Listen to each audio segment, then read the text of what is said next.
Allah subhanahu wa ta'ala said, وَإِذَا سَأَلَكَ عِبَادِي عَنِّي فَإِنِّي قَرِيبٌ.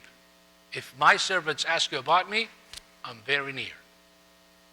So I want to communicate with Allah subhanahu wa ta'ala. He's as close as my jugular vein. But He is over the throne. Always, always understand this. When we mention anything that may hint to you that Allah subhanahu wa ta'ala is here on earth or somewhere different than the throne, take that idea. Think about it, even though our mind will not understand it, but this is how it is. Allah subhanahu wa ta'ala with us while He's on the throne. And look how the scholar said.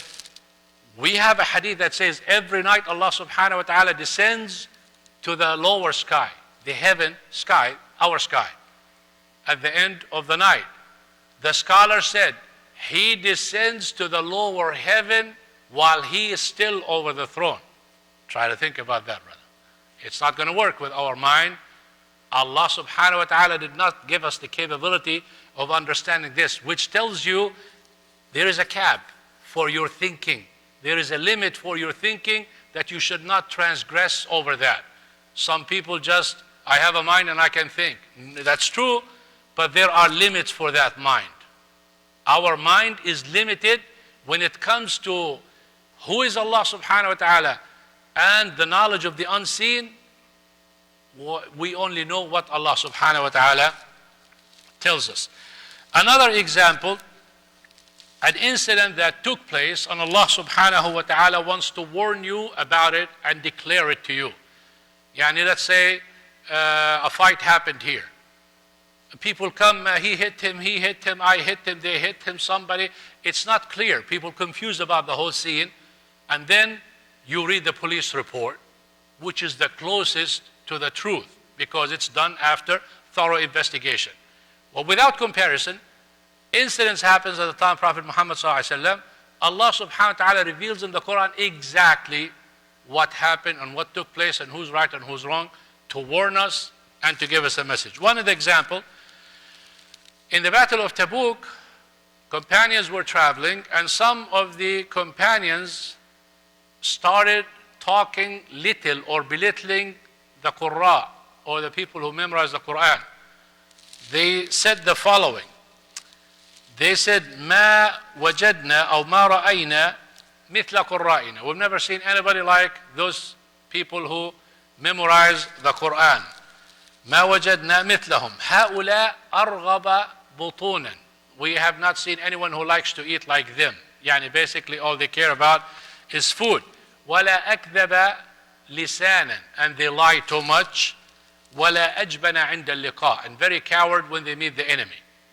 Sitting, chit-chatting, talking, passing time, you call it the way you want to call it. This is a warning for us when we start talking and joking about religion and giving jokes and stories about the unseen and about Allah subhanahu wa ta'ala. Somebody died, met with Allah, told to Allah, and Allah said this and Allah said that, and it's all lies.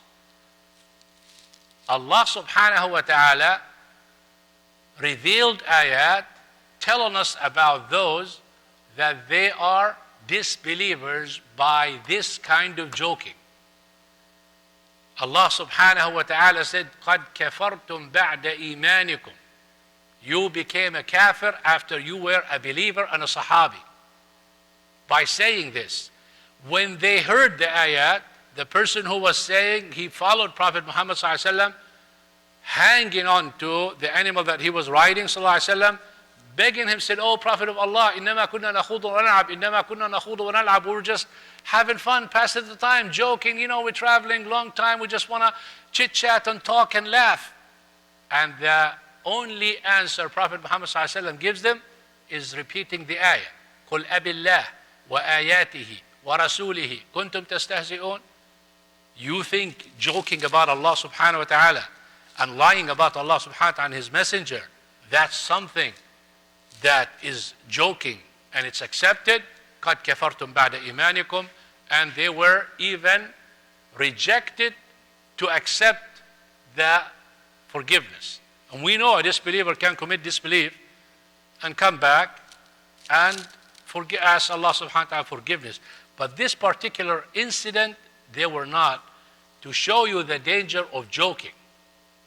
That's why Prophet Muhammad sallallahu alayhi wa sallam said, لَيْسَ كَذِبًا عَلَيْكَ كَذِبٍ عَلَى أَحَدٍ مِّنْكُمْ مَنْ كَذَبَ عَلَيَّ مُتَعَمِّدًا فَلْيَتَبَوَّأْ مِقْعَدَهُ مِنَ النَّارِ.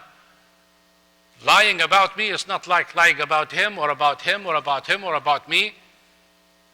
You lie about me, okay, what's a big deal?